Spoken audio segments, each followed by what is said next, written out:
नमस्कार दोस्तों, प्रभा साक्षी पॉडकास्ट में आपका स्वागत है। आज हम बात करेंगे उस आंदोलन की जिसने राजधानी दिल्ली की सड़कों से लेकर राजनीतिक गलियारों और अदालतों तक नई बहस छेड़ दी है।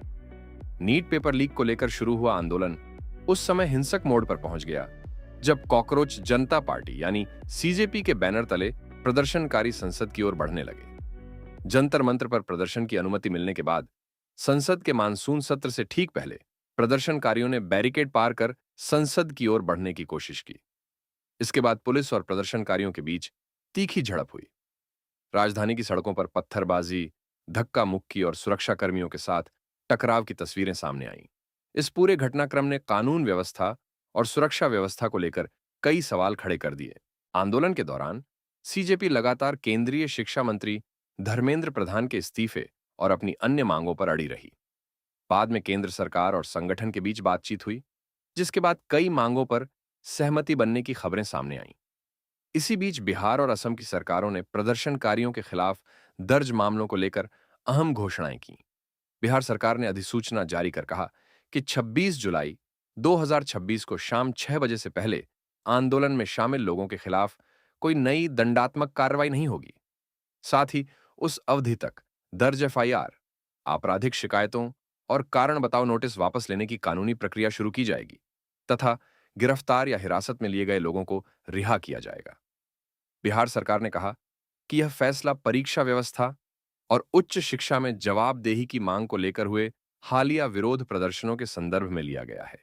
पुलिस के अनुसार हिंसा के दौरान लगभग 694 लोगों को हिरासत में लिया गया। 91 पुलिसकर्मी और 13 आम नागरिक घायल हुए, जबकि 15 सरकारी वाहनों को नुकसान पहुंचा। एक वरिष्ठ पुलिस अधिकारी की आंख में भी गंभीर चोट आई थी। 28 जुलाई को असम सरकार ने भी सीजेपी प्रदर्शनकारियों के खिलाफ दर्ज मामलों और अन्य कानूनी कार्यवाहियों को वापस लेने की घोषणा की। राज्य सरकार के मुताबिक कुल 5 मामले दर्ज हुए थे और 13 प्रदर्शनकारियों को गिरफ्तार किया गया था। बताया जा रहा है कि यह फैसला जंतर मंतर पर 36 दिनों तक चले आंदोलन को समाप्त कराने के दौरान केंद्र सरकार और सीजेपी के बीच बनी सहमति के अनुरूप है। वहीं सीजेपी के राष्ट्रीय प्रवक्ता आशुतोष रांका ने आरोप लगाया कि समझौते का उल्लंघन किया जा रहा है और प्रदर्शनकारियों के खिलाफ दर्ज एफआईआर तुरंत वापस ली जानी चाहिए। उन्होंने चेतावनी दी कि ऐसा नहीं होने पर संगठन दोबारा आंदोलन शुरू कर सकता है। इस पूरे घटनाक्रम ने एक बड़ा कानूनी सवाल भी खड़ा कर दिया है।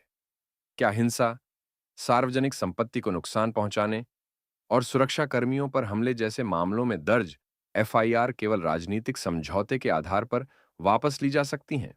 कानूनी विशेषज्ञों का कहना है कि भारतीय आपराधिक कानून में अपराध केवल किसी व्यक्ति के खिलाफ नहीं, बल्कि राज्य और समाज के खिलाफ भी माना जाता है। इसीलिए एक बार एफआईआर दर्ज होने के बाद उसे केवल सरकार के आदेश से समाप्त नहीं किया जा सकता।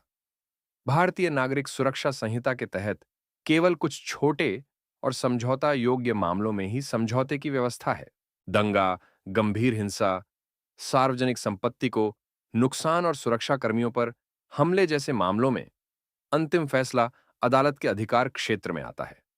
पुलिस जांच के बाद क्लोजर रिपोर्ट दाखिल कर सकती है, लेकिन उसे स्वीकार या खारिज करने का अधिकार केवल अदालत के पास होता है। इसी बीच सुप्रीम कोर्ट ने भी इस मामले पर सख्त रुख अपनाया है। अदालत ने पहले से दर्ज मामलों की जांच जारी रखने की अनुमति देते हुए कहा कि पुलिस और प्रदर्शनकारियों दोनों के खिलाफ लगे आरोपों की निष्पक्ष जांच होनी चाहिए। साथ ही अदालत ने उन राज्यों को निर्देश दिया कि जिन प्रदर्शनकारियों का कोई आपराधिक रिकॉर्ड नहीं है, उनके मामलों में कानून के अनुसार उचित राहत पर विचार किया जाए। ऐसे में अब इस पूरे विवाद का भविष्य पुलिस जांच, अदालत की कार्यवाही और सरकार के अगले कदम पर निर्भर करेगा। आज के एपिसोड में बस इतना ही। अगर आपको यह पॉडकास्ट पसंद आया हो तो इसे शेयर करें, हमारे चैनल को सब्सक्राइब करें और ऐसे ही महत्वपूर्ण विषयों पर विश्लेषण सुनने के लिए प्रभा साक्षी को फॉलो करना ना भूलें। मिलते हैं अगले एपिसोड में। तब तक के लिए नमस्कार।